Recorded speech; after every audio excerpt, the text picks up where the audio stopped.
Make sure you check out our sponsor over at 714 Tickets. They take pride in providing their customers with transparent pricing and excellent service. With 714 Tickets, you don't have to worry about hidden fees or surprises at checkout. The price you see is the price you pay. Plus, their team is dedicated to ensuring that you have the best shopping experience possible. And as a special thank you, they're offering a 10% discount on your purchase as well as entering you in a drawing for a free Halos jersey. Also, 5% cash back on your purchase.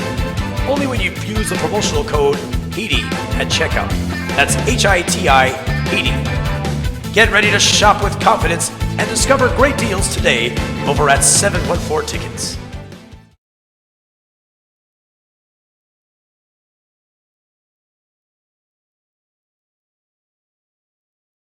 And hello, everybody, and welcome to Halos in the Infield. My name is Fernando, joined here by our friend, everyone's favorite, Mr. Katella Chronicles himself, Dominick Lorenz. Dom, how you doing? What's going on, Fernando? Doing well. Angels are playing well for now. Hopefully that continues. And Ducks have a new head coach. I know you're a big hockey fan. I know of the Coyotes, but there's some hockey news in the offseason thus far. So us at Katella Chronicles, we are very thrilled about that. Yeah, for anybody who wants some Ducks coverage and like some Angels coverage as well, Katella Chronicles is your place. We're super happy to have them under the Halos in the Infield umbrella. We've loved our partnership with them. And what we're on the topic of partnership with Katella Chronicles tomorrow. So actually today, when you guys are listening to this, if you're listening at the day of release, Dominick, Todd, and myself will be hosting a live stream. Dominick is going to be our play-by-play guy. It's what he does best. It's kind of his thing, if you will. He's really good at doing it. Love giving him the platform to do it, and I know he enjoys flourishing in the limelight. I know. Where's the paparazzi? Where's the cameras? Say those sweet nothings in my ear once again. Yeah, right. Yeah, we're feeding the ego here. Yeah, just a little bit. You got to pump your friends up. You got to pump them up a little bit. Yeah, exactly. You got to pump your friends up and let the world drag them down. But that's how it works. Exactly. That's what friends are for, so that they can build. I got friends in low places, as Garth Brooks once said. There you go. There you go. But yeah, guys, make sure to check that out. So Dominick will be hosting the pregame show, and then Todd will be joining. Dominick's going to be doing the play-by-play. Todd and I will be doing some caller commentary, and then we'll see. Dominick always seems to have something up his sleeve for guests. We'll see if he has anything planned. We'll see how it goes. It'll be my first time in the Todd Fox studios. So that's going to be a nice little introduction and just kind of being in that atmosphere that Todd's created for not only for Halos in the Infield, but for his post-game show as well. So getting everything situated, but we will have the pregame, we will have the play-by-play, we will have the post-game show. The game's on Apple TV, so if you have Apple TV, put it on so you can watch it because, legally we can't show you the game on YouTube and do everything at once. But have the game on, put it on mute. We love our good friend Wayne Randazzo, but he gets muted for the night, just a little bit. And come to the YouTube channel, the Halos in the Infield YouTube channel. We want your questions. We want your commentary. We want everything you guys have. Bring it onto the YouTube channel for myself, Todd, and Fernando all night long. We're going to have a rip-roaring fun of a time. Last year, we did this. It started off good, and then it wasn't good when the Angels lost to the Astros, but we had a great time. We want to do it again, and hopefully this is the first of many for the remainder of the 2023 season. Yeah, definitely an iconic moment, just having Michael Lorenz's mom just sit there and just, man, the shellacking was happening. The shellacking was happening, but she took it like a champ, and I tip my cap to her. And let's not forget, I predicted Shohei's homer that first inning, literally the pitch before. I said, I think he could get a hold of a 3-2 pitch, and there it went. Dominick channeling his inner Patrick O'Neill. I feel a homer coming. Except you were right. Patrick O'Neill says something completely off. I just find myself to be a genius sometimes. And again, what did we just talk about? Build the ego up a little bit. Thank you. Thank you very much. You're a genius or you're a jackass. Luckily, in that case, it worked out. So, you can play the genius card. Thank you. Thank you. I take that in stride. Yeah. So this is going to be our first time dipping the toe in the water. Dominick has concluded his baseball season for commentating. So maybe we'll be able to do a couple of these streams before he starts his next endeavor. But perhaps it'll be an every Friday night, maybe a lot more Friday nights, because I know a lot of our fans don't like patio. So maybe this can be our dip the toe in the water. Does it work? Can it work? And if we get the success I'm hoping to, maybe we can do it a couple other Fridays to save the fans. Absolutely. We're looking forward to doing it. It's a trial run tomorrow. Again, we'll do it if the fans want it. So come on out, do your thing. And we get very lucky this time around. Shohei Ohtani on the bump against Luis Castillo for the Mariners. We have a primetime pitching matchup on Friday night. Ohtani was supposed to pitch, as you're listening to this podcast, technically yesterday against the Cubs in the finale. But hey, he gets bumped today. We get him for Apple TV live stream for us. What more can you ask for a little bit? You get some in-depth Ohtani coverage. So I'm guessing, to foreshadow a little bit, there'll be some conversation of what should the Angels do with Ohtani by the end of the trade deadline or this year. That'll be a prime topic of conversation from now until whenever the hammer drops. Yeah, absolutely. I'm already mentally prepared for him to leave. That way it won't hurt when it happens. That's a lot of people. It happens. David and I talked about that in our podcast earlier this week. Indeed, you did. It's a very, I know this isn't how we wanted to start off the podcast with Ohtani, but to dip the toe in, as we already said once, it's a very convoluted situation. There's, 10 ways to Sunday you can see this situation going, and it could be very fruitful. It could be very damaging.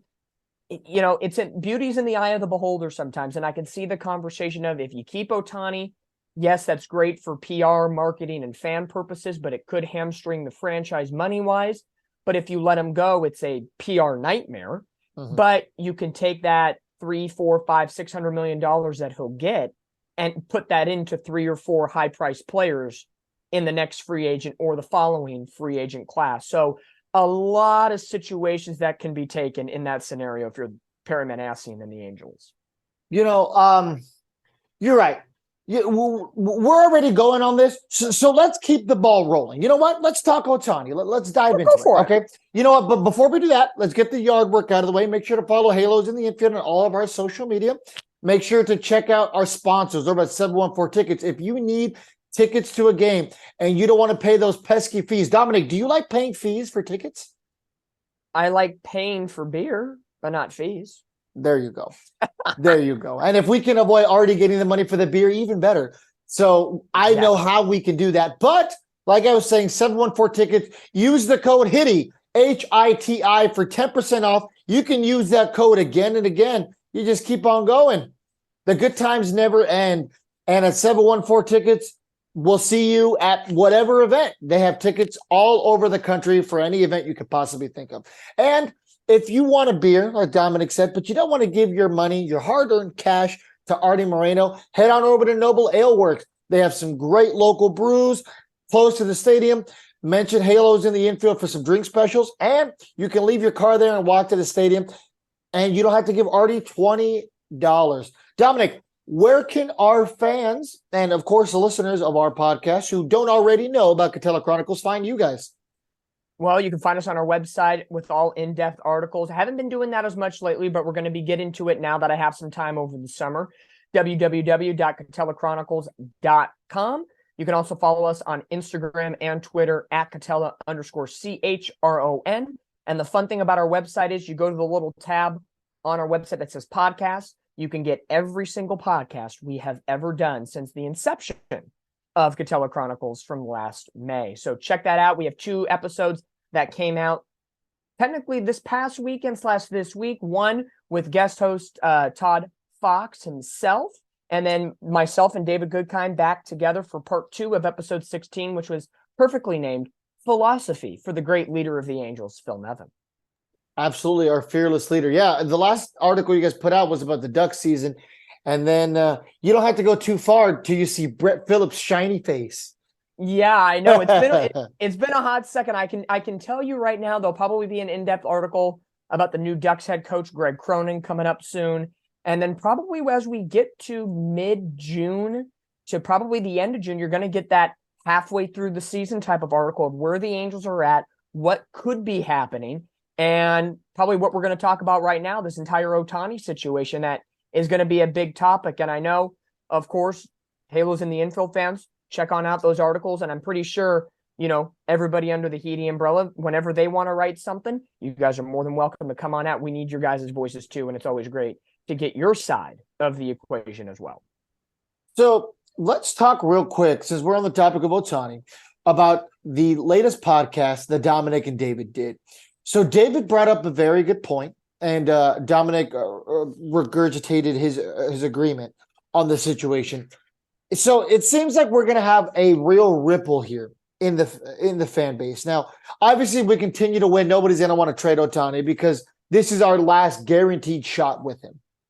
So if we're in a situation where the Angels are still truly contending, then obviously we're all going to want to hold on to Ohtani. But let's just say things go sour and we're now, 10 to 12 games out of the division, which isn't far-fetched right now because Texas is playing well, Houston is playing well, and Seattle is starting to slowly heat up a little bit. We may be at that next week in that 4-game series against Texas if we, as the young folks say, F around and find out. Yeah, exactly. We can be cooked, and we're still not even at the halfway point of the season, folks. But with that being said, come the trade deadline, the Angels might still be over 500 and might still be at about 10 games out because these other teams are playing so well. And Texas was not supposed to be the first place team. Say what you want about, I thought they were going to be good. Nobody saw this team being in first place and continuing to stiff arm Houston. Houston's getting hot. Well, guess what? Texas is right there with them. They're not backing off.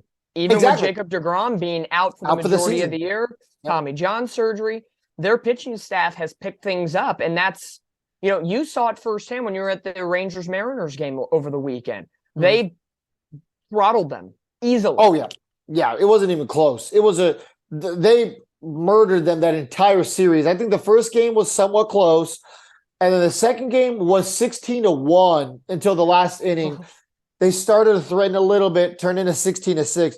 Guys, I love baseball. You guys know that. But that was one of the most boring games I've ever been to. 16-1, that's not a fun game to attend. Even if the Angels were winning 16-1, I'd be like, all right, this sucks, Yeah, you're waiting for an outfielder to pitch or a pitcher to hit. You're waiting for something crazy like that. Exactly. Yeah, I mean, you go to a baseball game to be entertained, right? You want to watch a good game. Like, I want to watch a 5-3 game. I want to watch a 1-1 game, a pitcher's duel. Like, that's fun baseball to me. Don't tell my brain and heart that because, I'll need a couple bottles of Pepto-Bismol with me, especially with our Angel team. Those 5-3 games are very, I'll take a couple 16-3 games with our Angels every once in a while. Yeah, fair enough. So my point with all of this is you guys started talking about the fact that if this goes really south, the Angels should consider an Ohtani trade. Now, David said that there's no way Artie agrees to an Ohtani trade, and of course that's true. There's no way in hell that Ohtani is going anywhere. He's not going anywhere. Now, is that the smart baseball move if the Angels are truly out of contention? Absolutely. And that's where I said we're going to have a ripple in our fan base. You're going to have the Angel fans who are like, okay, it's time to move on. We need to get something for him. He's not coming back. And then you're going to have the Ohtani fans who are like, nope, we can't get rid of this guy. This is our guy. Like I said, it's a very convoluted situation. You have damned if you do, damned if you don't scenario. And it's a catch-22. It's a catch-22. No matter how you look at it, the Angels are going to find themselves on the wrong side of this, like the Angels typically do. And even if we think the Angels are in the right, everybody else in the media is going to say the Angels are wrong. Because everybody knows. No, they've been the one pushing it for years. Exactly. And Ohtani is, okay, he's a generational player. He's an extremely terrific hitter, pitcher, yada, yada, yada. We all know this. We're not going to bloviate it anymore. Is he having some struggles this year, especially on the mound? Yes, over his last 7 starts, he has an ERA over 5. That's not great for any pitcher who's going into a contract season. So for the Angel fans right now, because he's still a member of this team, he needs to clean it up a little bit. He can't be the ace of the staff of the 5 ERA. You can't have that. But he's a generational talent that can afford some dips in the road, but got to figure him out every once in a while. So with that in mind, when you look at Ohtani's trajectory, hitting or pitching, what truly is Ohtani's trajectory, because is this pitching decline, or is it just a bump in the road? His hitting, he's never been a hitting for average kind of guy. He's never been a 320 average. He's a power guy that drives and runs, doubles, but he also strikes out a lot. So you have to weigh the good and the bad with Shohei Ohtani and really say, is he worth $400 to $600 million, whatever he gets, in comparison to taking that $400 to $600 million and putting it towards 3 or 4 other potential players? For me, that money could go to 2 starters, a power bat or a utility bat or a good offensive production bat, and a nice legit bullpen piece to complement what we have now, like the Estevez, the Joyce, the Matt Moore, the Davinsky, so on and so forth. So that's where the conversation lies. And we know the Angels' luck at the end of the day, whichever way it happens, the Angels will be the butt side of the joke at the end of the day. Yeah, the toughest thing here, and one of the biggest things that stood out to me that David said during that was the simple fact that it hasn't worked with Ohtani yet. Yeah, it's true. The Angel, he's been around since 2018. Okay, 2018, he was a rookie. That's when he had his Tommy John surgery, right? Because he tore the ligament in his arm, had Tommy John surgery. 19 was kind of a wash because of that. He was just a batter. 2020, he was horrendous. And COVID. 2020, they tried having him pitch, 2 games, right? And he had an infinity ERA.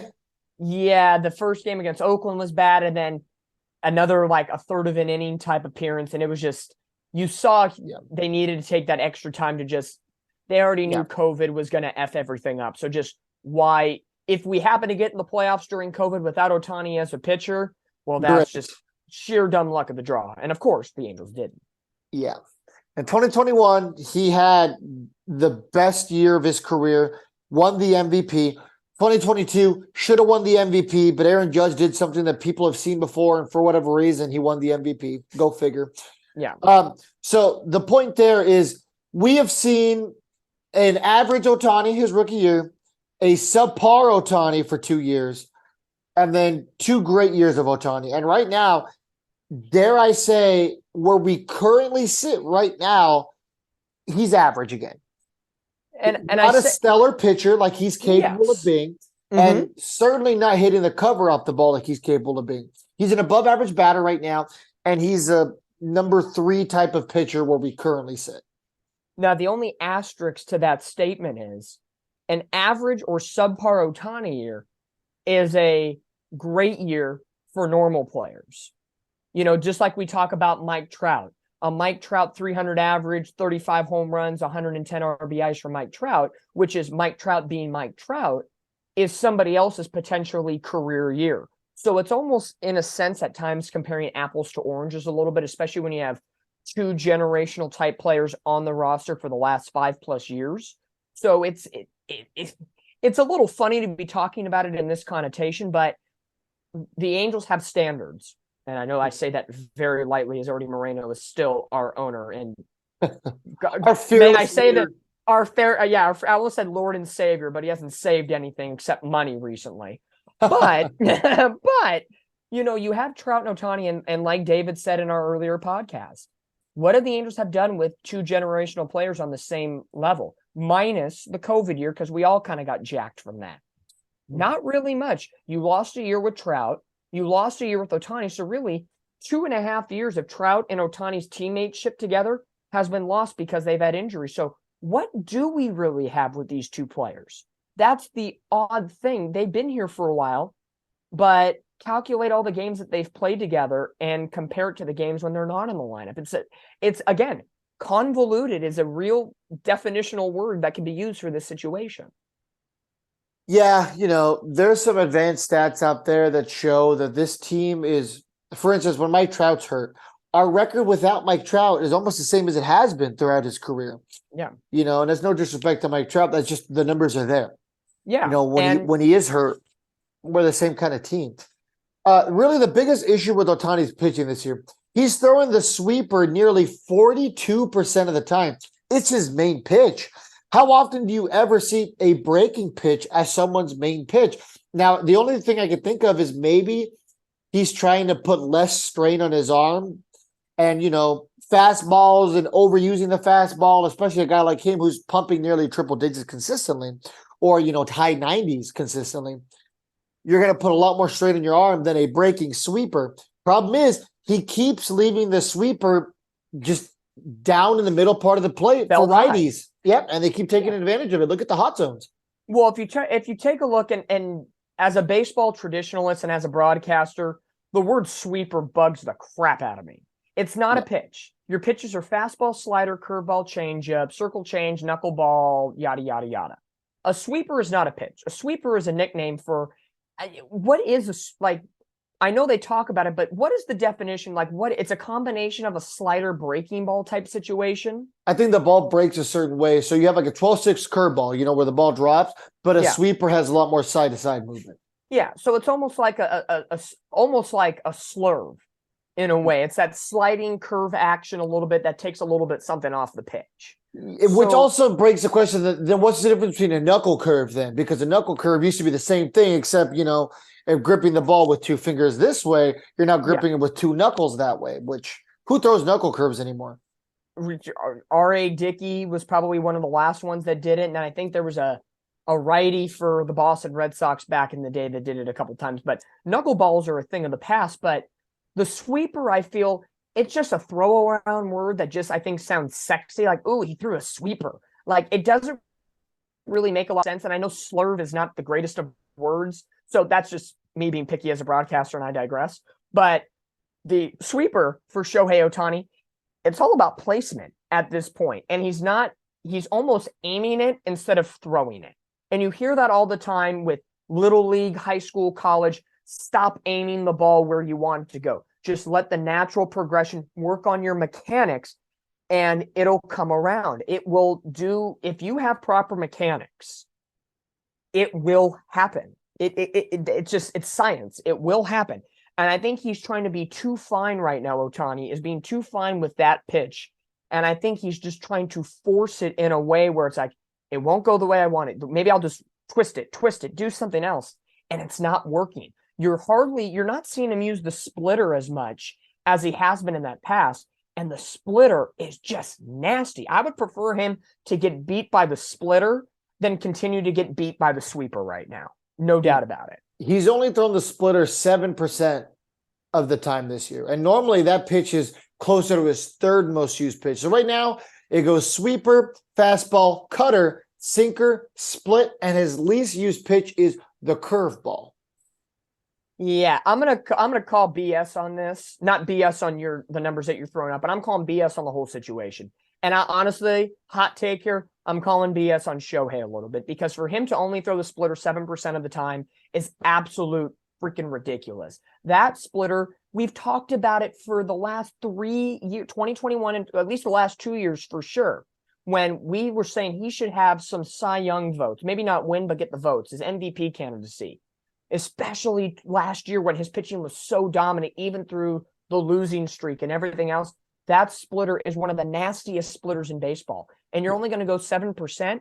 And this can angle into another conversation that I'll pose you the question.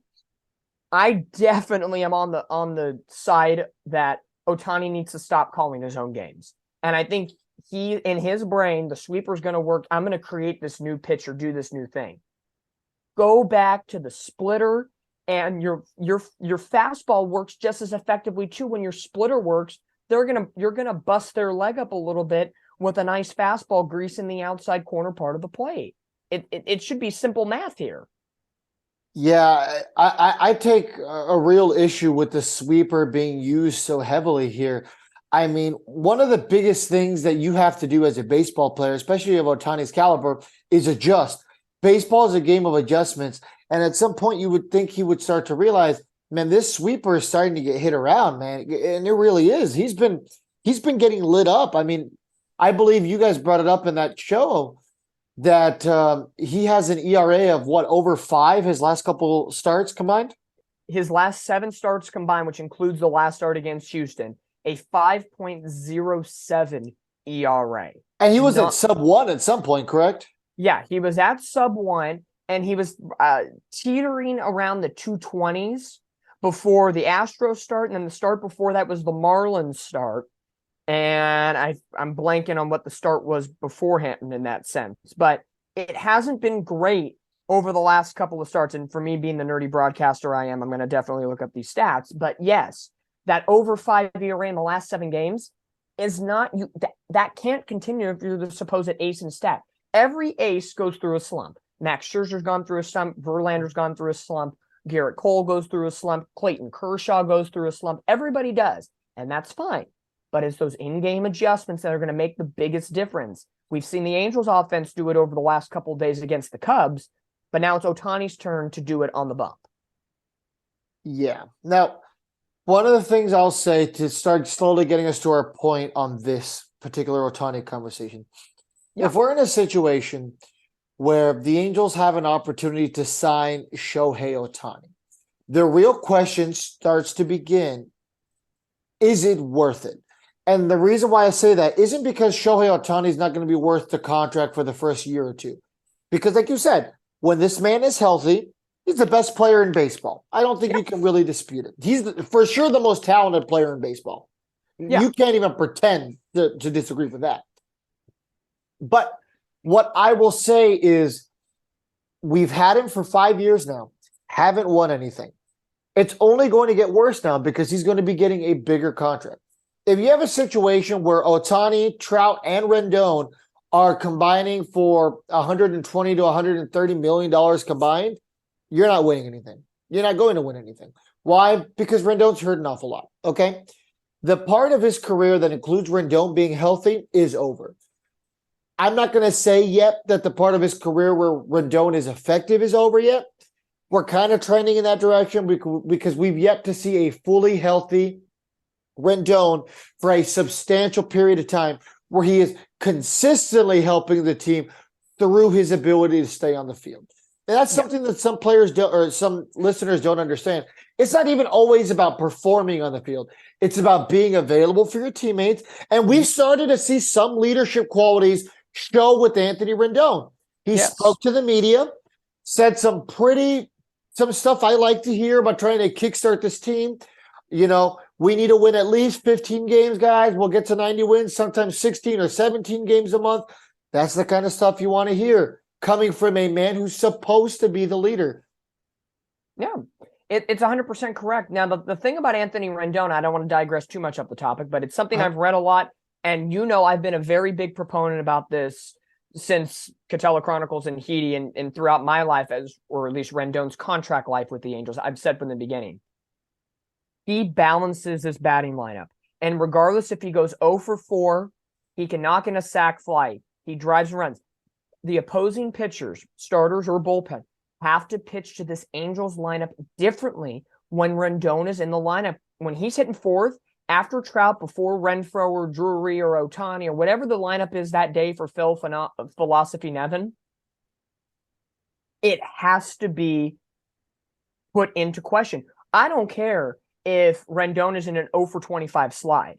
He could break out, and I'm not saying he's going to break out with 25 like Michael Stefanik's doing at AAA with 60-plus games consecutively, getting on base. But he can make a difference in this game, and he will put the ball in play and will do something right. It's almost like Gio Urshela has been all season for the Angels. So when you have him in the lineup, it balances, it elongates that lineup, and it makes the opposing team do something different. And it allows other players like Ohtani and Trout, Ward, you name it, to get different pitch selections, which they can then execute and create bigger things to happen. I don't have the numbers in front of me, but look at when Rendon's in the lineup versus when Rendon is not in the lineup. It is two polar opposite stats. Yeah, he's still good at getting on base. He's still good at commanding strikes to be thrown because he will get on base. He's still very capable of getting singles. I think the slugging percentage numbers being down, unfortunately, I don't think that's a coincidence. No. Maybe he lost his power. And for anyone who's like, well, he's not supposed to be a power hitter, this is a guy who was hitting 25 plus home runs a year in Washington. I didn't exactly expect that every year here in Anaheim, and we don't need that here in Anaheim. We simply need him to be an above average defender. We need him to lead by example. When and if the Angels make the playoffs, we need him to show the young guys the ropes because he's won a World Series ring. Yes. And we need him to get on base. When you boil your only task down to one thing as an offensive player, it's get on base. A single, a double, RBIs, home runs, those things are great. Those things are sexy, if you will. But your only job as a baseball player offensively is to get on base. Give the guy behind you the opportunity.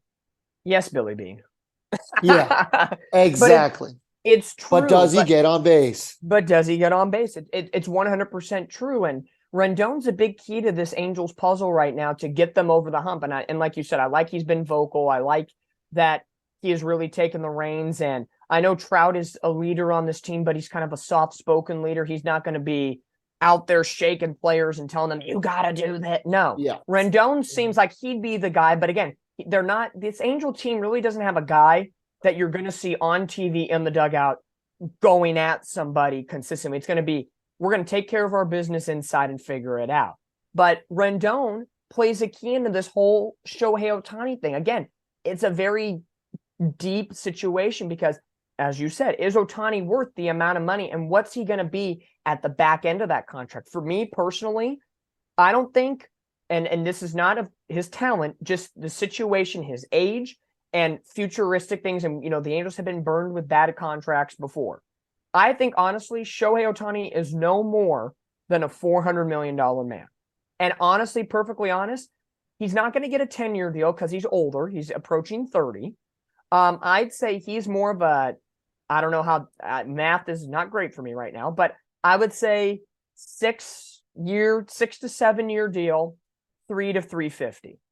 That boils down to about more than 20, 30, what's that, 40 million? Oh, it's more than 40.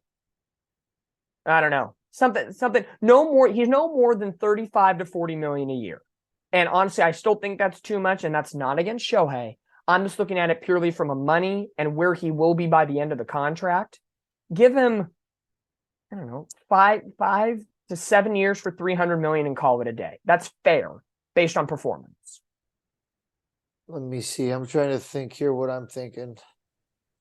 I know, even at 4 times 40 is 160.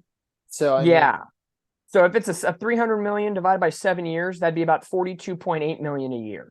That's outrageous. Yeah. Like, that's outrageous. And keep in mind, Trout's making what, 30, 32? 30, yeah. And Rendon's making 38. So I mean, I can't see anybody overpassing those two guys. Like 30 million a year should be enough, but 7 for 210 for Shohei Ohtani, that sounds like he ain't going to take that. Now, the one thing is, thank God he's not a Boris client, because then the Angels would definitely be out on that one. Oh, God. Yeah. It's going to be really interesting to see what happens with Shohei Ohtani. I'm sure we're going to talk plenty more about it. So let's move on now to our next topic. Let's talk real quick about Joe Adell coming up. Okay. So not only did the Angels decide to call up Joe Adell, which was a little surprising to me. I understand that Renfroe went to the paternity list, but that only gets you, I believe, 3 days. As of the reports today, Renfroe will be back in the lineup Saturday night. Okay. So very, very, very short potential sample size for Joe Adell, unless for whatever reason they're going to either send down Ward, which Ward's starting to slowly heat up. So I don't see that happening. Unless they decide they're going to send down Mickey Moniak, which may or may not get Perry an angry mob outside of his window. But if that's not the case, why waste an option calling up Joe Adell? Now, I understand you needed to replace him with somebody, but if that's the case, really you use what's Joe Adell's potential last option? Maybe he's got one more left. I'd have to look into that. But I don't think this was his last option, because that would have been a big headline at this point. He's probably got a few left, not much. Well, you only got 3 options. So 2020 counts, right? Yeah, but they sent him down last year, didn't they? Yeah. I believe they did. I don't know if 2021 counts because he got hurt and he was on the 60-day. Yeah, so that won't count. So I'm gonna say he's got less than 3, because sometimes it depends on the amount of service time you have. Yeah. That dips in, because how do you think Berea and Suarez have gone up back and forth a zillion times back in the last couple of years? So I would say my theory is, and everybody knows I've been out on Joe Adell. His home run tonight was very nice. That was great. That was a piss missile. That was are we giving Swilly credit on that one? Piss missile? I saw that on Twitter. I saw her tweet, and I mean, I've heard the term piss missile before, but hey, she was right. That was a good one. And that was a high fastball above the zone piss missile. So that was hilarious. But my theory in this, I've been out on him, and I've been on the boat, and I have absolutely said this on record, and I have not retracted it. I'm out on him, but I'm not out on him as a person. I want him to prove me wrong. Make me eat crow, because that means he's doing what he needs to be doing. A 278 average and leading minor league baseball with 18 home runs. I'm not saying the power numbers have to be there, but if he can hit 278 and have an over 800 OPS, give me that and basic technique defense in the outfield. And remember, he's only 24 years old.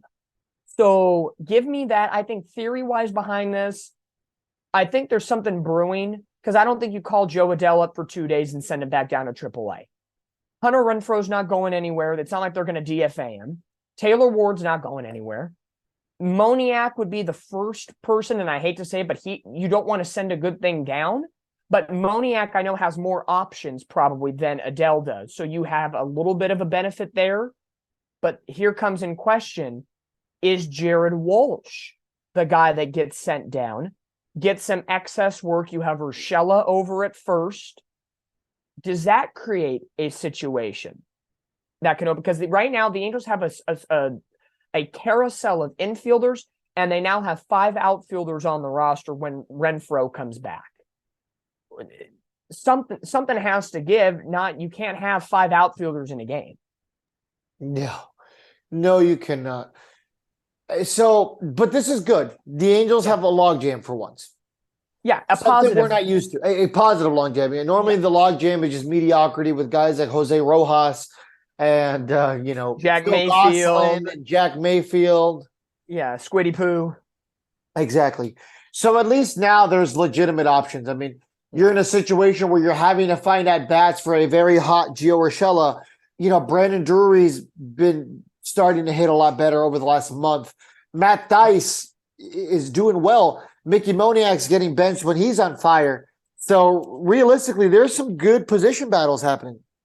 Yeah, and it's hard to see Mickey Moniak sit when he's hot, or when Theis, he's a catcher. He's got to swap because Wallach catches some good games. Yeah, of course. But then you have, like last night, seeing Gio Urshela, who leads the team in batting average over 306, have to sit for a night. It's hard to see that. But in the case of the Angels outfield right now, there have been some nights, and with Joe Adell being here now, Moniak, everybody hitting well, there could be a case where if they're all hot, Mike Trout should have the off night because he's not batting well. You could have Adell, Moniak, and Ward. But the gates would be crawling with fanfire if Trout doesn't play. So you're in a pinch situation, and the Angels lose their DH because Shohei Ohtani. And again, if Phil Nevin sits Shohei Ohtani for a game and he's not pitching and he's not hitting, people my up in gosh, arms. You're getting, so everybody's up in arms. So you're kind of, again, damned if you do, damned if you don't type situation. And these young kids are going to have to sit every once in a while. But is that hurting them in the long run of sitting instead of playing at AAA and continuing to get reps and continue to get hot? Who knows? Yeah, that's another argument, too, for the whole, maybe the Angels shouldn't re-sign Ohtani thing this offseason. Because, hey, Trout's only going to get older. Trout's only going to need to be off his feet a lot more. I mean, that just happens naturally when you get older. And Rendon, if he's healthy, can play the DH role. Sidebar on this, you could agree or disagree. Gio Urshela deserves a contract extension with the Angels. Gio Urshela has certainly earned a 3-year contract, I believe, with somebody. Hopefully it is the Angels. But the Angels have to find a legitimate spot for him. I really think, I don't know what the leash is on Jared Walsh. I know the health issues that he had this spring is not fun. And, we all hope a speedy recovery if he's still going through it or whenever he goes through it again. All the best work. He's been nothing but a professional through this whole process when he's going through the highs of highs and the lows of lows. He's just a genuine, fun Good guy teammate to be you around. cheer for him. You cheer for him. And his defense has still been legit this year at first base. It's the bat that is now becoming in question if it's everything that's going on or if he is having that downward trajectory. So it's very, Drury's still got another year. Zach Neto came up faster than we thought, and he's defensively been great. I know the bat's probably not where he wants it to be, but he is the shortstop of the future for the Angels, and we see the fans getting excited about this. So Gio Urshela, could he be a first baseman of the future? And Walsh, I forget Walsh's contract. He doesn't have a full contract yet, so he could be, hey, go down to AAA and recreate your whole game once again. Yeah, I'm hoping that Walsh can heat up, because if he does, I think he's a trade chip. I really do. He has an all-star game under his belt. Perhaps if he gets just hot enough, you can pair him with somebody. You can get rid of him while he has a little bit of trade value. Yeah. Then we could talk about Gio Urshela maybe re-signing a 2-year deal, third-year option, or a 3-year deal with the 4th-year option. Because I believe he's 31 right now. Yes, Gio Urshela, as I look right here, PS breaking news, Angels have swept away the Cubs by the final of 3-1. Grab your brooms. Grab your brooms. We're on a 4-game winning streak, and Texas lost and Houston lost today. We're going streaking. Only 7 games back. But anyway, Gio Urshela, age 31, at the end of tonight's game, a 3.04 average with 2 dingers and 24 runs batted in, and a 7.17 OPS. Yeah, I could see him in the ballpark of a 3-year deal. I'd say probably about 12 to 15 a year. Yeah, 3 for 30, no more than 3 for 36, or 2 years with a 30-year option because of the age. You got Drury for another year, so it'd be nice to have somebody a little bit longer if they don't bring back Drury, who's had a, batting 140 at the end of April, and then that Oakland series revitalized and now batting again over 250. So I love both of those players. They both deserve, good contracts. Do you think that Drury's doing okay? He's a potential trade chip with 1 year left. Like if you can get something in return, maybe a bullpen arm. No, I honestly think he's somebody, I don't want to say untouchable, but I think they gave him a 2-year deal for a reason. And he's that utility guy. He can play first, second, and the outfield. Now, I know the Angels don't need extra outfielders right now, but it's always good to have somebody in a weird case situation. But I think Brandon Drury is a guy that I don't think would get traded. I think Renfroe could be a trade chip if the Angels are sellers because he is a free agent at the end of the year. He is a nice offensive bat. We've seen him in the postseason before with Tampa Bay, Milwaukee, and he does well. He could be, I think, out of the 1-year guys, and Gio Urshela could be that guy. But I would ship Renfroe. I would go Renfroe Urshela because of the 1-year deals, and then Drury would be the last one. Okay, so let's talk bullpen before we talk Cub series, and then we go to a slow wrap up. One thing before we continue about Joe Adell for a quick second, just snapped into my mind. Mm-hmm. Home run tonight, Angels win with him in the lineup. The question is for you. If on Saturday when we wake up and the Angels get to the ballpark and they make the announcement Renfroe is back on the active roster, in your core, what is the corresponding move? Is it Adell to AAA? Is it Moniak to AAA? Or is it another answer? Well, let's see. Who do we have for infield depth right now off the bench? I know they just sent down Soto. Yeah. So right we have Rengifo coming off the bench. Yeah, it'd be Rendon at third, Neto at short, Drury second, Walsh first. Then you have Urshela, Rengifo as your backup infielder. So there's 2. Okay. Now Rengifo has been playing a little bit of everywhere, so I would personally send him down, but of course, as I say that, this series, he's been actually doing okay. So that doesn't work out. So like I said, is Walsh the odd man out? What in your gut, what do you think is the move? I mean, the smart move at the current moment would be Walsh because it's, everyone's going to be like, well, you're an idiot, man. I mean, send Adele back. But the thing is, you wasted the opportunity to give Adele a shot here because a lot of people are saying, well, this is an audition for a trade. Okay. Yeah, Sure, if it is great. that's not a bad take. And you might absolutely be right. But I mean, 2 games, that's not an audition for a trade. No, and it's tough because let's say Walsh is the corresponding move. Huh? You're going to have 5 outfielders for 3 spots. And let's be real, Trout's not exiting the starting lineup unless it's that 1 day a month off day. Yeah. Renfroe, they traded him for a reason. He'll be in there. And, they do have a favoritism towards Ward and nothing against Ward, but you're basically having 3 players circulate the left field slot. Or, as we saw tonight, Joe Adele is in right field. So is Trout in center, Moniak is Ward's backup, and Adele is Renfroe's backup. But Moniak and Adele both need playing time. I don't get it.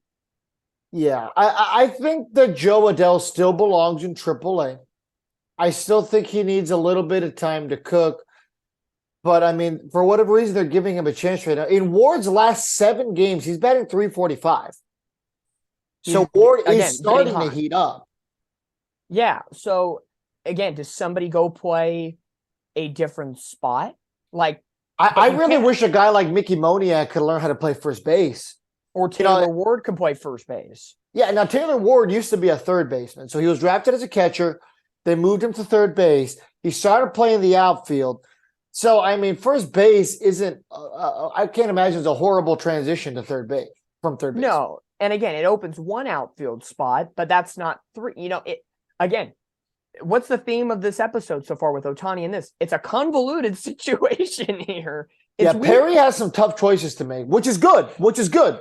There is actually some legitimate hard choices to make right now because that means that guys are performing. And obviously, I'm not throwing Adele yet on the list of guys who are performing. It was 1 solid game.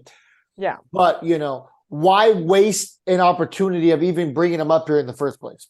If Adele can do what Moniak's done through the first month since he's been here, or been back, then we can have that conversation of, okay, is this the right trajectory? And we could circle back to this conversation. Let's say by the All-Star break, if Adele stays to the All-Star break and he performs, then we can have that conversation. Well, then the conversation really is, do we trade him? At that point. Ooh, that'll be fun. Yeah, exactly. Okay, so let's talk bullpen, and then we'll, like I said, wrap up with the Cub series. So bullpen. Do you like right now the youth movement that's taking place? Yes. What do you like so far out of Ben Joyce? Yeah, easy answer. And what do you like out of what you've seen out of Sam Bachman? Now, the big thing with both, they both lack control at various times. Yeah. Now, they've been able to work their way through it, which is good. That's what you want to see out of a young guy. Both these guys very clearly have potential. Mm-hmm. So with that being said, what is your very early impression of these two? Well, first things first, I love Perry and even Phil Nevin. And I'm going to praise Phil Nevin here for a moment for putting all these young guys in a trial by fire situation. And that includes Zach Neto into that mix. Neto, Joyce, Bachman, and I know technically he's not a young guy, but let's throw Theis into the mix because Theis was not drafted as a catcher. And when even Ohtani, before he got hurt, happy opening day, Ohtani's our catcher. So to put all these young guys in a trial by fire situation and they are taking the bull by the horns and maybe not, being GOAT level status, but they're doing what they need to do and they're making exciting and they're contributing either offensively, defensively, or on the mound in a good way. For Ben Joyce to start things off, I think we were wanting him to be here. I know we were all on the kind of train of let's give him more time to marinate a little bit. We'll see it in August, September. He's been fantastic. The velocity, what more can you say about the velocity he's bringing to the table right now? It's absolutely fantastic to see. It was great when he struck out Altuve on 3 pitches, send that shrimp down. It was really good. Yes, the lack of controls there. He's 1 year removed from college ball. I think that will come with the territory, but I think giving him the challenge of facing major league hitters 1 year removed from college, then just dominating the AA level, he can do that all day long. I know the walks were high, but we got to remember the baseballs are a little bit different at the minor league level, especially in AA than they are in the majors. So I could see him thrive at AA all day, but that's not going to help him after, let's say 30 scoreless innings of work. Oh, okay, that's just second nature now. But now you're playing against the Dansby Swansons, the Jose Altuves, the Yordan Alvarezes. Go out and get these guys. And with the one little flub up he had over the weekend, 3 of his 4 appearances had been fantastic, and he picked up his first major league win. So I'm good with Joyce in the back end of the bullpen, and it goes along in the same lines as Sam Bachman. I don't think Bachman will stay. I think at some point he'll go back down, potentially if Suarez comes back, or especially when Matt Moore comes back. I think Bachman goes back down. He's still got more work because he's supposed to be a starter, but Yes. could he be that long middle relief guy that we hope Chris Rodriguez was going to be? I know Rodriguez is still hurt, and the jury's still out on him based on how he recovers. But in the grand scheme of things right now, keep him up. I love what I see, and they have no fear. That's what all of these guys coming up from AA Rocket City this year have been about. They absolutely have zero fear, and the veteran players, Trout, Ohtani, Rendon, Ward, they all see that, and they kind of thrive off that if you don't see it already. Yeah, I love the mentality that Ben Joyce clearly has up there. It's, here it is, you know what I'm throwing, come and hit it. And sometimes, unfortunately, when you throw in a 105-mile-an-hour fastball and that's your bread and butter, you know what? You're throwing it hard. So when somebody makes contact, what's going to happen? It's going to go over the wall. That's how it goes, right? Oh, absolutely. That's what happens. These guys are major league hitters. Some of them are capable of catching up to a 105-mile-an-hour fastball, but that's when the breaking pitches come in handy. Yeah. So he'll learn that with a little bit of trial and error, but trial by fire is how it's going to be with Ben Joyce. Sam Bachman has had a lot more control issues than Ben Joyce has, but overall, his ERA is still pretty good. So I like that he's been able to limit the damage, and he's proven that he's not far away from being a consistent major leaguer. I'm not ready to put him in pen yet as a major leaguer. I don't think it's time for that yet. I don't even think it's time to put Ben Joyce's name in pen yet. We're starting to get there with him. I think he's closer than Sam Bachman, but the difference is Sam Bachman's going to be expected to go, 3 innings sometimes as a guy who might be able to bridge the gap, and maybe a starter gets bumped out in the 4th inning. You might need Bachman to get you to the 6th, the 7th inning, and I think he can excel in that role. So he'll need to be worked out a little bit. But, Ben Joyce, his role is to come out here in the 7th, 8th, 9th inning and, give you a hold. Yeah, and 104 miles an hour, 102, 103 that he's flashed already looks a lot different than an 86-mile-an-hour changeup painted on the black on the outside corner. So to utilize that and to utilize the off-speed stuff is going to be huge for Ben Joyce. That can make him even deadly. Ben Joyce has the opportunity here to be what Aroldis Chapman was in his heyday with Cincinnati. This is the type of pitcher that can really get that job done. And we all say he's the closer of the future for the Angels. If Estevez is Estevez and somehow they re-sign him or whatever the situation is with Estevez, because he has 1 year left, I believe, after this year. He has 1 year left. So forward thinking a little bit, if Estevez is the closer, and it seems he is the closer, that isn't changing right now. He's almost, I believe, I want to say tops in the American League in saves to this point. I have to look right now in the box score if he got the save tonight. He did. Save number 16 on the year for Estevez.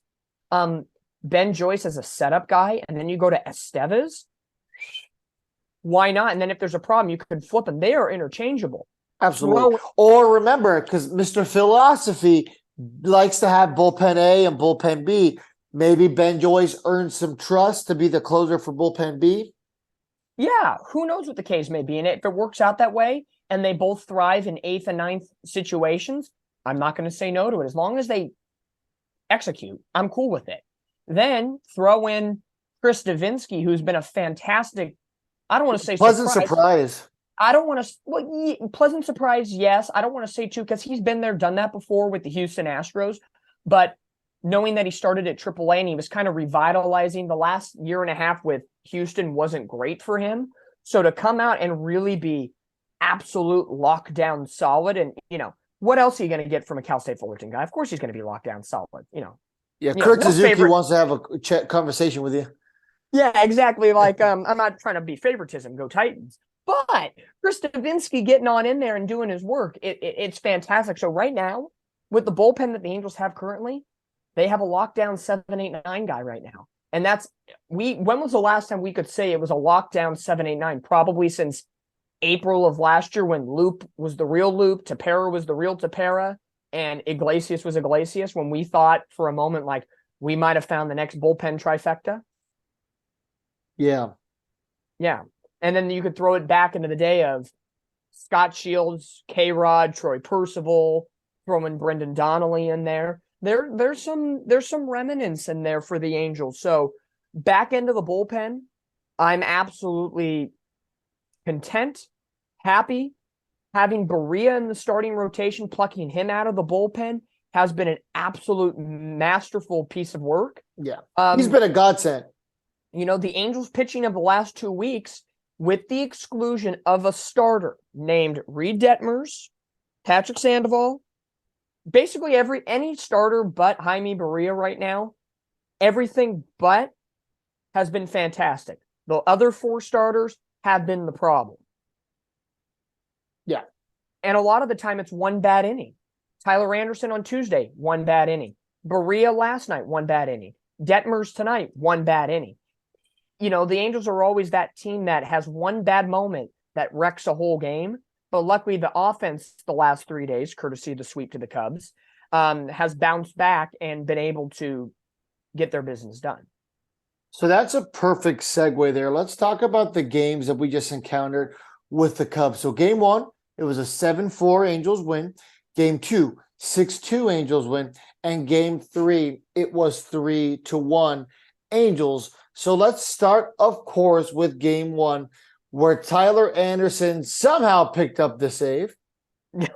And his record is now a surprising 3-1 with a 5.62 ERA. How do those numbers work out? Who the hell knows? The Angels' offense has really bailed him out. The complete opposite of what Patrick Sandoval and Reed Detmers get. Yeah, exactly. It's like reverse splits. Tyler Anderson gets the reverse split of offensive help in comparison to Reed Detmers and Patrick Sandoval. Quick thought. I'll just do quick thoughts here instead of getting too diving in on it. Mm-hmm. Anderson needs to find a way to eliminate the big inning, and I think he's just kind of like Ohtani with the sweeper, leaving that changeup high and dry, and executing with 2 strikes. And I think that goes with all Angels pitchers right now. Execute with 2 strikes and especially 2 outs. If you can limit that, Anderson gets the offensive help, so he'll be fine.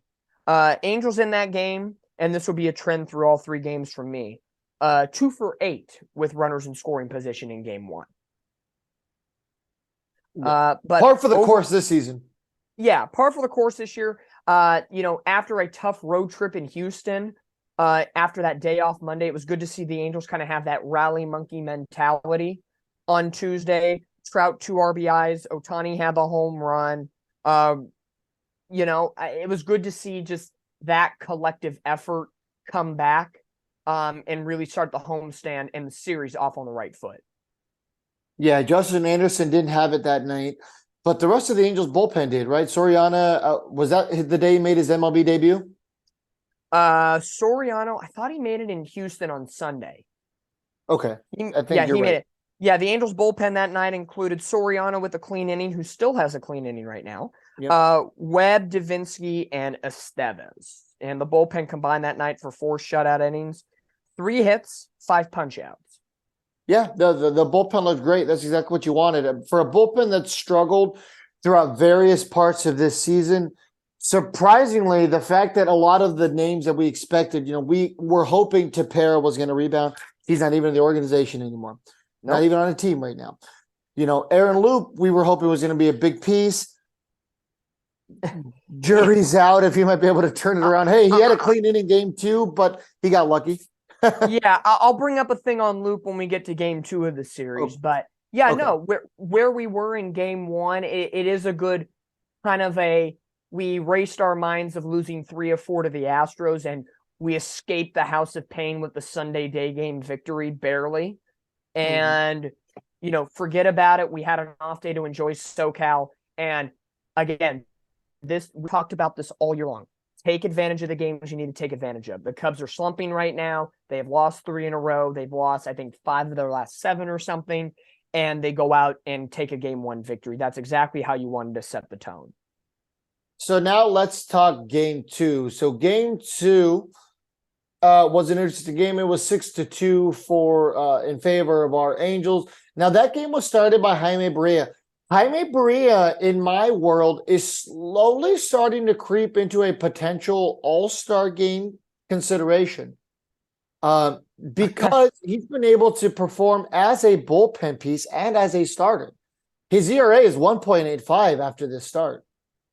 I would love if Barria got in there. I don't think he will not. He won't. He will not. He will not because it's in Seattle, and Seattle, the less amount of Angels there, they already have to deal with Ohtani and Trout. But I think Estevez at this point is probably going to get in.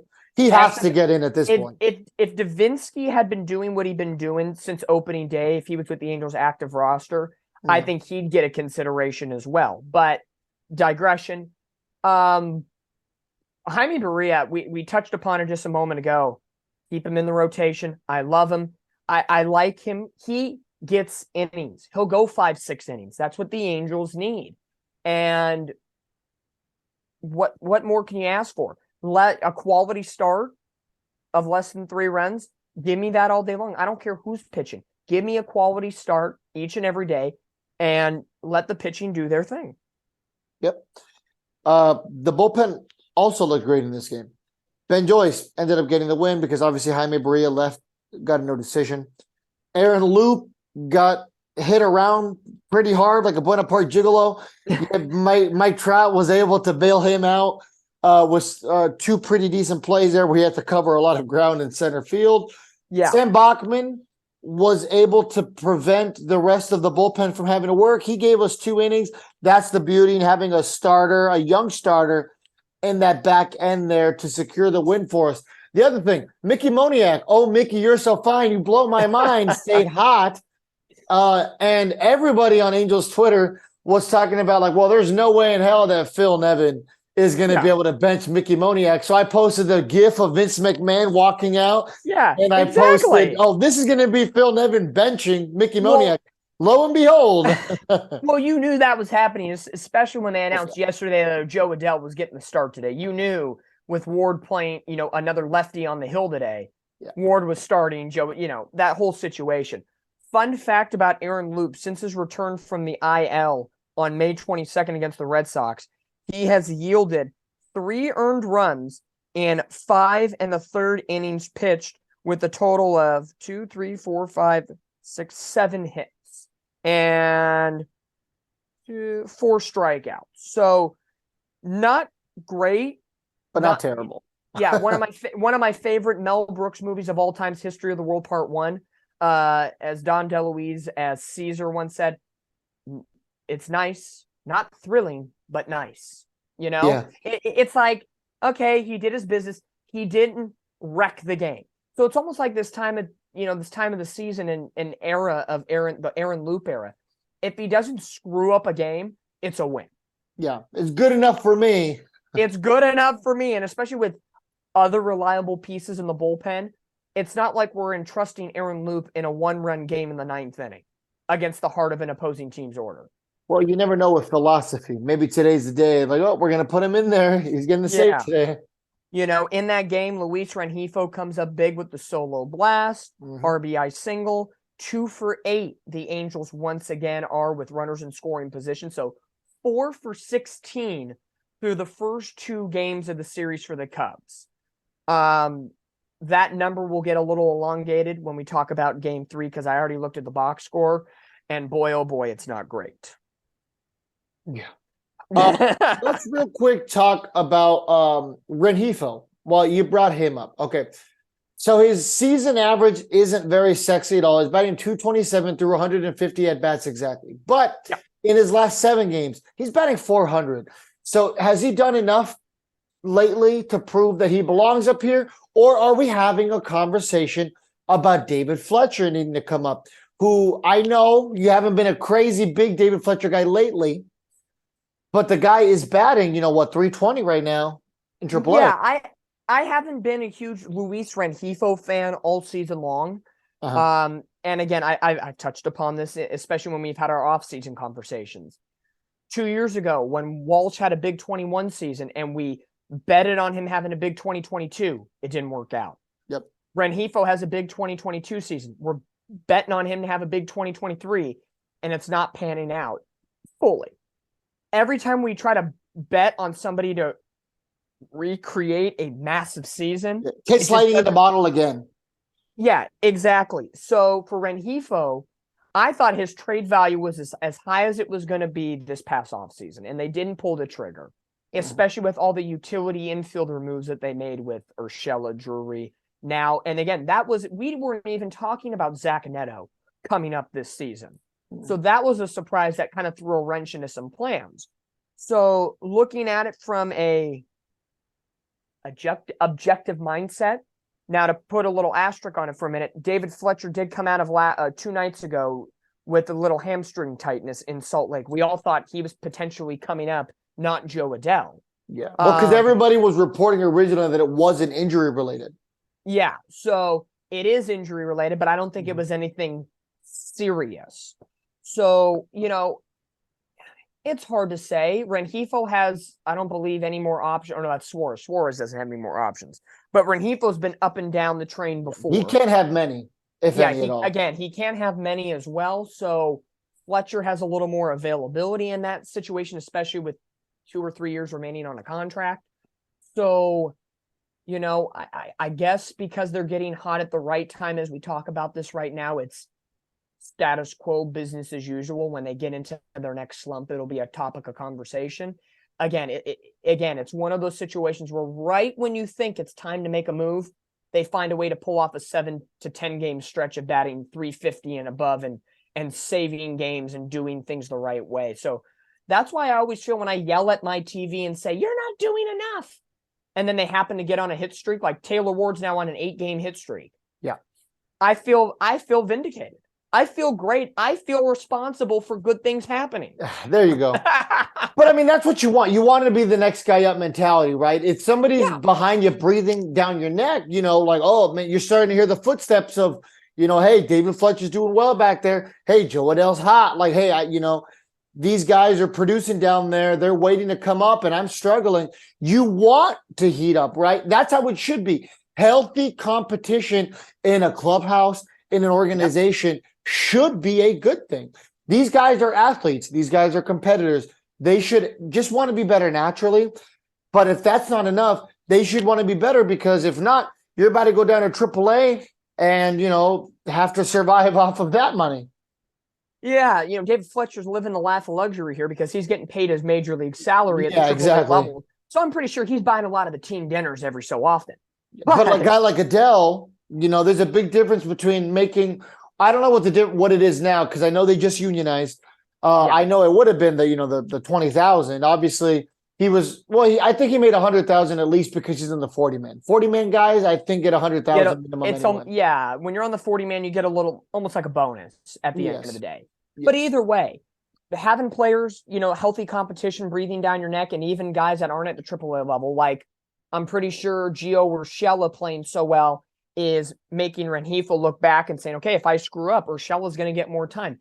Healthy competition is not a bad thing. So David Fletcher, keep doing your thing.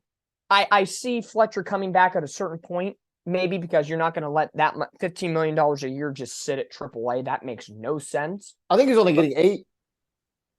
Well, because it was, or maybe, because there's $15 million remaining over the last 3 years of his deal. Yes, and then how it's broken out, $8 million. Yes, if again, I'm not claiming to be math. But yes, exactly. You don't want, that much money sitting at the AAA level. So, we'll see what happens. But Rengifo, saved the day. The Angels bullpen, as we already talked about, did a good job helping out Jaime Barria, and it was a good overall victory. Again, comeback fashion in a way. You get the lead, the next half inning you give it up or give up the tie, but then the offense again was able to work through that. So you said AAA level. Let's talk about a man who was sent down in the middle of last year's season, Reed Detmers. So Reed Detmers got his first win of the year, which is miraculous that it took him so long. Obviously, not really on him, more so on the offense. I said it on the pregame show today. I said, could this be the day against the Cubs? I didn't even say, please make it be the day. I said, go out and get it. And he'd go out and he got it. So again, my ego's getting inflated. I'm taking it. I'm taking the wins today. I'm vindicated. Nothing wrong with taking some dubs, some well-deserved dubs when you're calling them. So he's now 1-5, but today 5.2 innings pitched, 5 hits, 1 earned run. He only walked 2, which is good. Reed Detmers has had a little bit of command issues lately. Yes. Clearly not the case today. And 8 strikeouts, which is nice to see because he has not been a strikeout pitcher this year. No, he had a 12 strikeout performance a couple of starts ago, which was nice to see. But, anything above 6 has been miraculous for him this season. Absolutely. Now, his season ERA is still 4.79, which should let you know that it was much higher given the fact that he only gave up 1 earned run today. And he was bailed out by Davinsky today. Yes, Davinsky coming in clutch once again. For Reed Detmers, for me, just like the rest of the starting rotation for the Angels right now, 2 strikes with 2 outs, get the out, get to the dugout. You cannot give up that situational for the other team. I get it. There's a 2-out single in a left field, and then a wild pitch gets away from Chad Wallach, and then a Trey Mancini single, puts the Cubs on the board 1-0 in the top of the second inning.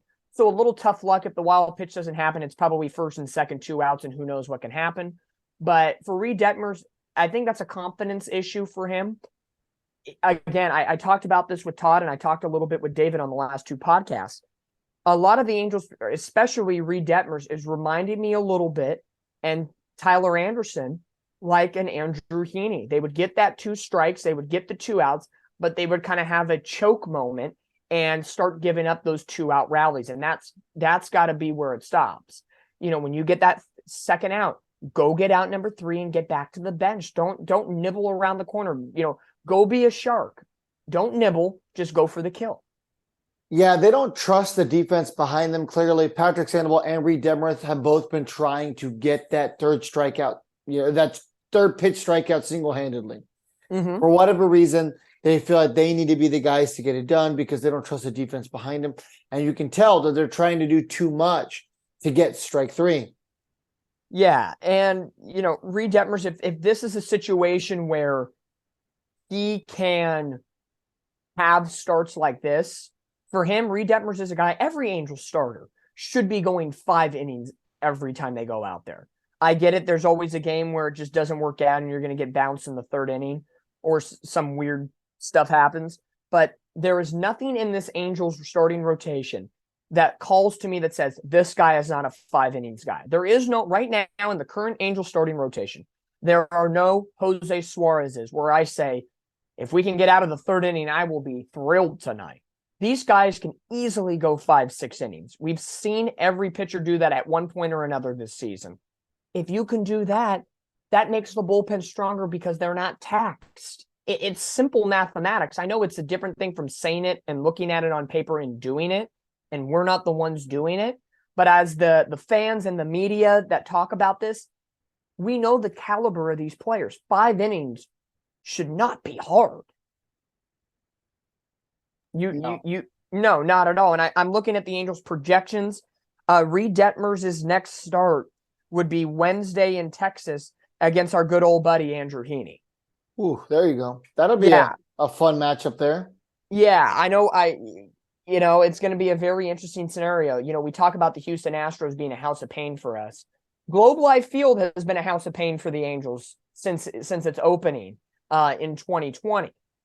So yeah, Reed Detmers. I'm happy that he got the dub tonight. Again, against the Cubs, you finished off the sweep. This was an Angels team that needed a sweep.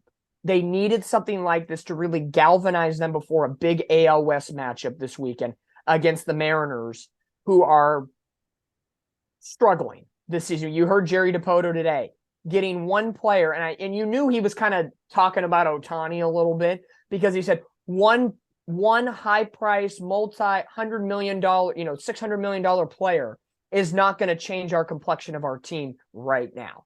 And I'm like, tampering? Are we talking tampering charges here? Yeah. But Seattle is scuffling right now. They're below the Angels, fourth in the American League.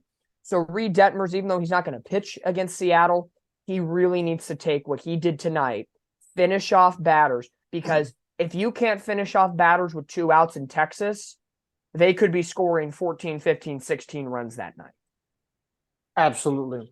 So you brought up Seattle. Let's talk a little bit about the upcoming series.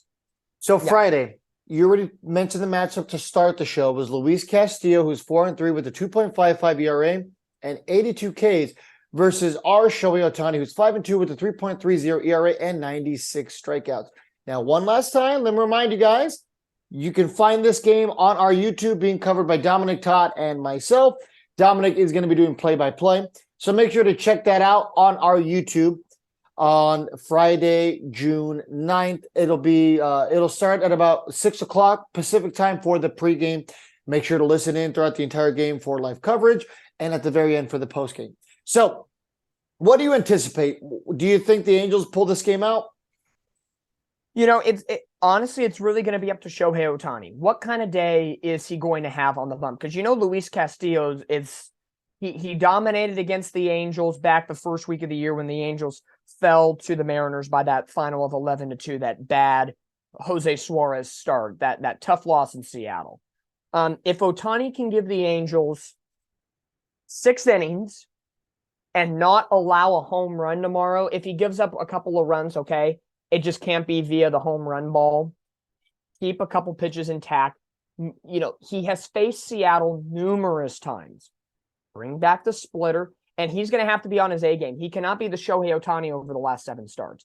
I think the world is going to revolve around Shohei Ohtani tomorrow. The offense has been doing well.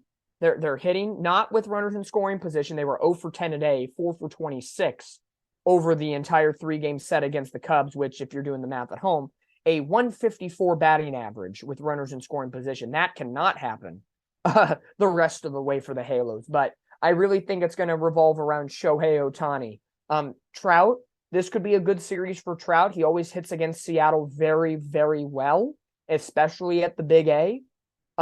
He could have a nice little jumpstart series. I think really, I hate to play the obvious card, but I think this series and Friday night's game is going to revolve around Trout and Ohtani. They need to be the ones that ride the ship and get it in the right direction, especially Ohtani on the bump. I think the Angels pull this game out.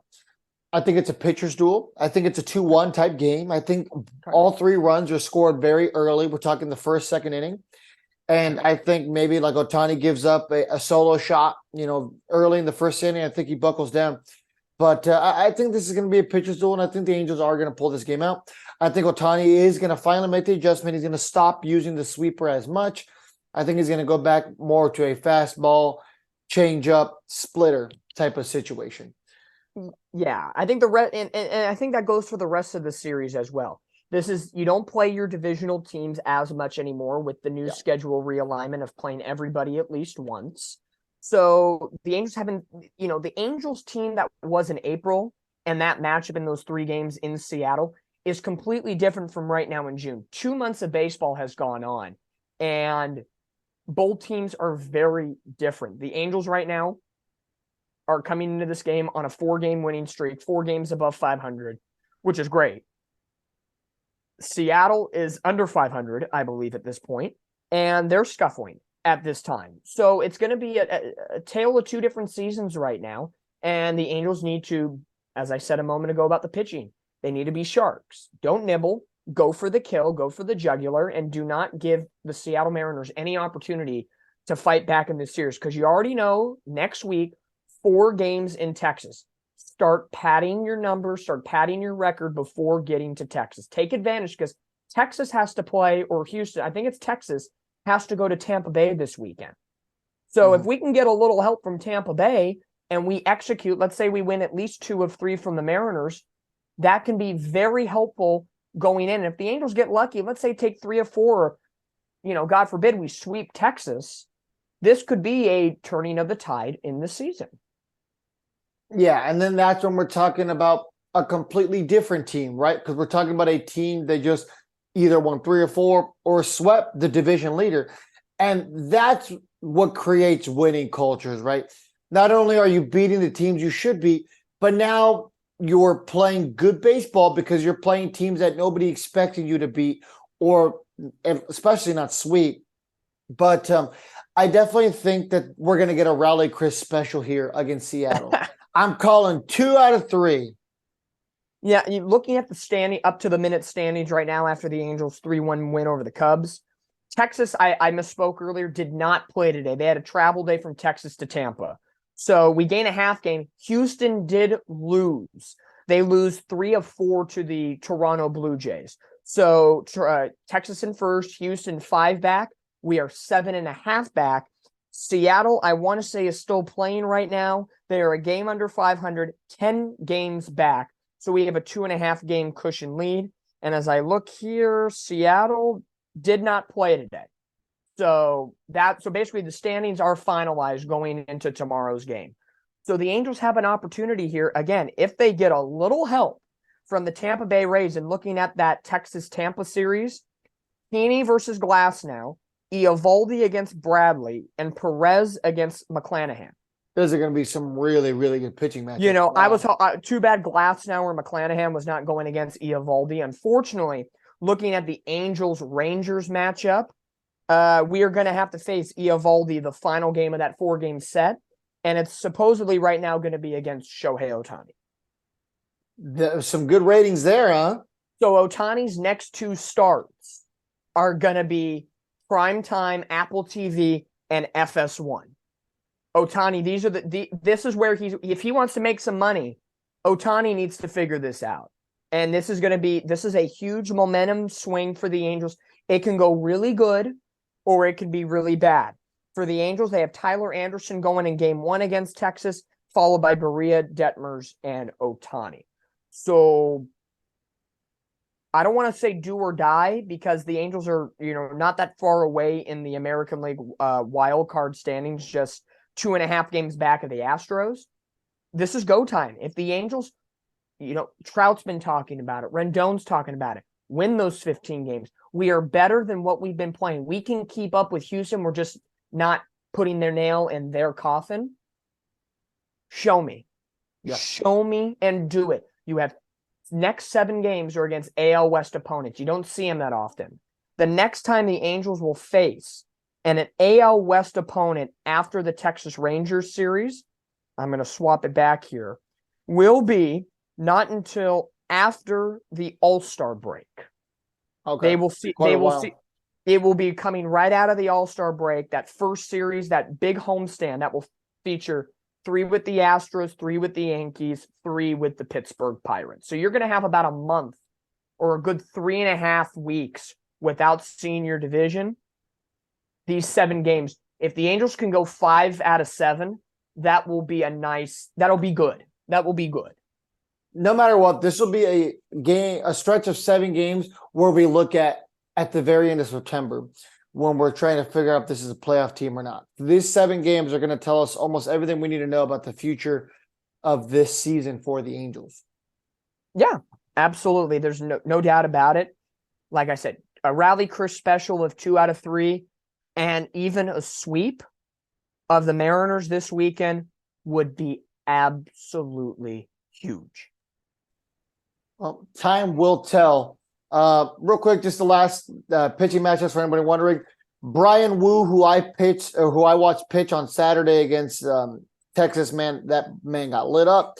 He's going up against Patrick Sandoval, and that's for game 2. And then game 3 will be Bryce Miller, who's 3-3 with the 4.46 ERA, going up against Griffin Canning, who is 4-2 with the 4.47 ERA. Coming off of 2 pretty solid starts. His last start was pretty good, and the one before that was one of the best of his career. So we'll see what happens with that. But like I said, Rally Chris special is what I am predicting. Bare minimum. Yeah, Bare minimum. bare minimum. A sweep would be great. Yeah. That's going to do it in terms of primary things to cover. Dominic, do you have anything else besides, us getting to our wrap up here? No, I think we covered a lot of good things here on the episode tonight. Like I said, when you guys are listening to this episode, it's going to be Friday morning, June the 9th. Tonight, we're having the live stream broadcast of the Angels versus Mariners game. It's on Apple TV. You can have it on, put it on mute, listen to myself, Todd, and Fernando. We're going to be giving you all the play-by-play, color commentary. Pre- and post-game show are included as well. Everything starts at 6 o'clock on the Halos in the Infield YouTube channel. So come along. We want your questions. We want your commentary. We want your fun. We want your crazy. Not too crazy, but we want your fun personalities out there as well. And I Keep your clothes on, crazies. There we go. We're going streaking, folks. Let's go. But I know Fernando, even though you won't be here for this one, Saturday is a big day for Halos in the Infield as well. Yes, I didn't know you were going to finish. Yeah, no. We'll be at Noble Ale Works, so make sure to come on out. It is in Anaheim, close to the stadium. If you aren't going to the game that night, come on out and hang out for the pregame, to watch the game on the TVs there, and then for the postgame live with Todd Fox and others from the Hitty group and the Hitty umbrella as well. So look forward to seeing all of your beautiful faces there at Noble on Saturday. Of course, we have the tailgate on July 1st. I'll be driving out there for that. So Driving? Oh, my goodness gracious. I have to go get my brand new car smog tested in California because it's registered in California. So, yeah, I'll be driving from Texas the 22 hours over to the Big A. I've made that drive before. I know it well in my mind. Good luck, my friend. Yeah, this has been my third and then fourth time making that drive when I come back. So not looking forward to it, but I am looking forward to seeing all of you guys at the tailgate. If you haven't gotten your tickets yet, make sure to do it soon. They're only available till June 25th. They only have 150 left. I want to say we're getting somewhat close to getting near the end. I know for sure we've already hit the triple digit mark. Yeah, I got to go get mine ASAP. Yeah, that I know we're hit the triple digits, so I know we're getting pretty close to the end there. So it's $55. $55 to get you helmet, nachos, tacos, a ticket, a bobblehead, some beer specials, free parking at Noble, and of course you get to hang out with all of us. Oh, and you also get thunder sticks, all for the great price of $55. And you're going to meet Halo Honk the Clown. What more could you want? This is going to be one wild tailgate on July 1st. Angels and Diamondbacks. It's supposedly going to be a sold-out crowd or near capacity for the bobblehead night. So, yeah, the tickets are going to be great. The package is great. We're going to be sitting, I believe, it's the right field pavilion, right? 137, yep. 137. So not quite the wall, but in that little corner area, it's going to be fantastic. Who doesn't want to spend a nice pre-4th of July celebration with all of us? Yeah, I'm hoping to go to that 4th of July game in San Diego also, because that'll be my last day before I drive back to Texas. So we shall see. Yes. But yeah, thank you guys so much for the support. Make sure to follow us on all of our social medias and for Katella Chronicles as well. One last thing I want to say that I'll go ahead and announce now.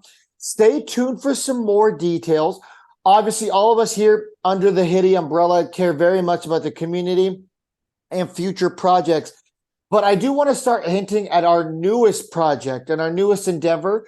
For those of you guys who don't know, we partnered with a local special needs group of kids. We sponsored them and their baseball team. And that was kind of an under the radar thing we did. We did that. We didn't ask for donations. We did that out of our pockets. And that was fun. That was rewarding. The kids are loving it. I hear good things from Todd. That's going to be a video that we do as well, just for our community outreach and so people know that their money, when they do donate, actually goes to these causes. But the biggest project that we're doing this year is hoping to donate hundreds of backpacks to needy kids in San Bernardino. We're partnering with the Inland Empire 66ers. To what extent, that's still being worked out behind the scenes, but they have agreed to help us. We're going to be doing a raffle this year. Right now, the thought process is that a ticket will be $2. and we're going to be raffling off tons of prizes, including one of my Mike Trout signed baseballs. I have 4 of them. I've always said that I was going to give one to the page when the time was right. And I can't think of a better reason than to give one of my Mike Trout signed baseballs, one of my babies. Yep. One of his kids is being sent off. Exactly. To hopefully a good listener, a loyal listener of not only our show, but Katella Chronicles, and soon to be the box score as well. But yeah, we'll announce more on that as the details come out, but stay tuned for that. Like I said, we're hoping to do a lot to raise money to help some needy families in San Bernardino get backpacks and school supplies this year. Super excited for that. The best way to find out and stay up to date, well, follow us on our social medias, people. Subscribe to us on YouTube. And while you're at it, you got to check out our friends over at Katella Chronicles. They're not only part of the umbrella, but they care just as much about the community. Where can they find you? As always, Twitter and Instagram at Katella_CHRON. And you can check out all the articles I've personally written, as well as every single podcast episode we've done on our website, www.katellachronicles.wordpress.com. And also give us a like, comment, and subscribe on our YouTube page as well. Well, on behalf of Dominic and I, thank you guys so much for tuning in. We will see you guys for our live stream and for plenty more content on Halos in the Infield. Have a great day, everybody. Cheers.